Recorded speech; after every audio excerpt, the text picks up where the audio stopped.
Hi everyone. ఈ వీడియోలో market capitalisation అంటే ఏంటి, సెబీ రూల్స్ ఆధారంగా లిస్ట్ అయిన కంపెనీస్ అన్ని ఏ విధంగా కేటగరైజేషన్ జరిగాయి, ఈచ్ కేటగిరీ యొక్క లక్షణాల గురించి మాట్లాడుకుందాం. మార్కెట్ క్యాపిటలైజేషన్ కరెంట్ మార్కెట్ ప్రైస్ని వాటికి మొత్తం కంపెనీ ఇష్యూ చేసిన షేర్ల సంఖ్యతో మనం గుణకారం చేసినట్లయితే మార్కెట్ క్యాపిటలైజేషన్ వస్తుంది. Current market price into total number of shares.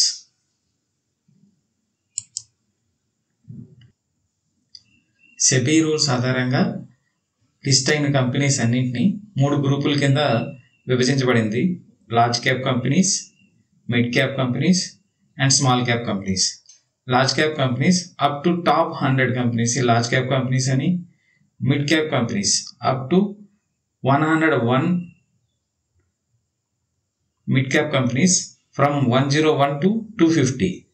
అంటే మనం మొదట 100 కంపెనీలు కాకుండా 101 కంపెనీ నుంచి 250 కంపెనీల వరకు మిడ్ క్యాప్ కంపెనీస్ అని, 251 కంపెనీ నుంచి అంతకన్నా చిన్న కంపెనీలన్నీ స్మాల్ క్యాప్ కంపెనీస్ అని అంటారు. లార్జ్ క్యాప్ కంపెనీస్ అయితే అవి ముందు నుంచే చాలా ఎస్టాబ్లిష్ అయి ఉంటాయి. వాటికి ఫైనాన్షియల్ స్ట్రెంత్ చాలా ఎక్కువగా ఉంటుంది. వాటి ఫైనాన్షియల్గా బిజినెస్ పరంగా చాలా ప్రూవ్ చేసుకున్న కంపెనీస్ కూడాను. వాటికి హై లిక్విడిటీగా ఉంటుంది కూడాను. వాల్యూమ్స్ కూడా పర్ డే చాలా ఎక్కువ ట్రేడ్ అవుతూ ఉంటాయి. కంపారిటివ్లీ లో రిస్క్ అనమాట ఈ మూడింటితో పోల్చుకుంటే. మిడ్ సైజ్ కంపెనీస్ ఈ వీటంత మార్కెట్ క్యాపిటలైజేషన్ ఉండదు, అలాగని వీటంత చిన్నది కూడా కాదు. ఈ రెండింటిని మధ్యస్థంగా ఉంటుంది వీటి క్యాపిటలైజేషను. వీటిలో హయ్యర్ పొటెన్షియల్ గ్రోత్ ఎక్కువగా ఉంటుంది. కాకపోతే పెద్ద కంపెనీల కన్నా కొంచెం రిస్క్ ఎక్కువ ఉంటుంది. లార్జ్ క్యాప్ కంపెనీస్ కన్నా వాలటిలిటీ ఎక్కువ ఉంటుంది, కానీ స్మాల్ క్యాప్ కంపెనీస్తో పోల్చుకుంటే వాలటిలిటీ తక్కువ ఉంటుంది. అంటే mid cap companies maximum qualities అన్ని ఈ రెండింటికి మధ్యస్థంగా ఉంటాయి. స్మాల్ క్యాప్ కంపెనీస్ 251 అంతకన్నా చిన్నవి. అంటే టాప్ నుంచి మనం ర్యాంకింగ్ ఇచ్చుకున్నట్లయితే 251 కంపెనీ నుంచి అంతకన్నా చిన్న కంపెనీస్ అన్ని స్మాల్ క్యాప్ కంపెనీస్ కింద అంటారు. వీటిలో గ్రోత్ ఆపర్చునిటీస్ చాలా ఎక్కువగా ఉంటాయి, మరియు వీటిలో రిస్క్ కూడా చాలా ఎక్కువ ఉంటుంది. లిక్విడిటీ తక్కువ ఉంటుంది. లిక్విడిటీ తక్కువ ఉండడం వల్ల వాలటిలిటీ చాలా ఎక్కువ అనమాట. వీటి మూడింట్లో పోల్చుకుంటే ఎక్కువ వాలటిలిటీ ఉండేది స్మాల్ క్యాప్ కంపెనీసే. అది అప్ సైడ్ అయినా అవ్వచ్చు, డౌన్ సైడ్ అయినా అవ్వచ్చు. కానీ ఎక్కువ రిటర్న్స్ కూడా దొరికే ప్రాబిలిటీ కూడా ఇక్కడ ఎక్కువ ఉంటుంది. అలాగే ఫెయిల్యూర్ అయిన ప్రాబిలిటీ కూడా ఎక్కువ ఉంటుంది. ఈ వీడియోని కేవలం ఎడ్యుకేషనల్ మరియు ఇన్ఫర్మేషన్ కొరకు చేయబడినది. నేను సెబీ రిజిస్టర్డ్ సలహాదారుని కాదు.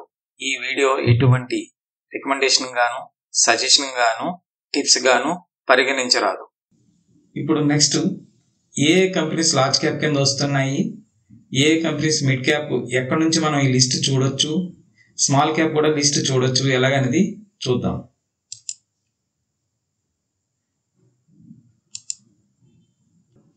టాప్ 50 కంపెనీస్ అండి ఇవన్నీ ఈ list. As on date 19 November 2025. ఇది నెక్స్ట్ 50 అండి. నిఫ్టీ 50, నెక్స్ట్ 50 ఈ రెండు కలిపినట్లయితే టాప్ 100 కంపెనీస్ అండి. నిఫ్టీ 100 అని కూడా ఒక ఇండెక్స్ ఉంది. మిడ్ క్యాప్ 150ను, స్మాల్ క్యాప్ 250. ఆ లిస్ట్ చాలా పెద్దది, స్క్రీన్ కింద చూపించడానికి అంత సులభం అవ్వదు. అందుచేత ఆ లిస్ట్ని ఎలా డౌన్లోడ్ చేయొచ్చు అనేది చూడండి. ఎన్ఎస్ ఇండియా వెబ్సైట్కి వెళ్ళిన తర్వాత ఈ ట్యాబ్ మీద క్లిక్ చేసినట్లయితే ఈ ఆప్షన్ వస్తుంది. నెక్స్ట్ ఈ ఆప్షన్ క్లిక్ చేసినట్లయితే మనకి లిస్ట్ వస్తాయి. ఈ లిస్ట్లో మనం ఈ విధంగా డ్రాప్ డౌన్లో ఈ సెలెక్ట్ చేసినట్లయితే దాని రిలేటెడ్ స్టాక్స్ అన్నీ వస్తాయి.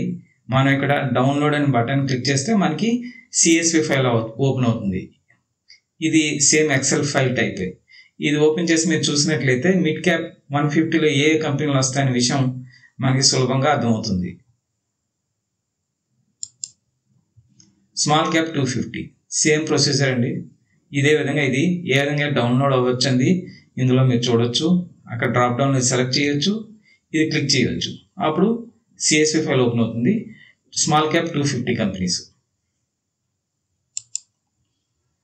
బ్రోడర్ మార్కెట్ ఇండిసెస్ గురించి అర్థం అవడం కోసం ఈ డయాగ్రామ్ వేసానండి. ఇది నిఫ్టీ 50దిను, ఇది నెక్స్ట్ 50ది. మొత్తం కలిపితే నిఫ్టీ 100 అవుతుంది. ఇది లార్జ్ క్యాప్ ఇండైసెస్. ఇది మిడ్ క్యాప్ ఇండెక్స్ అండి 150, ఇది స్మాల్ క్యాప్ ఇండెక్స్ 250. ఈ మొత్తం మనం కలిపినట్లయితే నిఫ్టీ 500 ఇండెక్స్ చెందుతుందండి. ఈ విధంగా బ్రాడర్ మార్కెట్ ఇండిసెస్ గురించి మీకు అవగాహన వస్తుందని ఈ డయాగ్రామ్ వేశాను.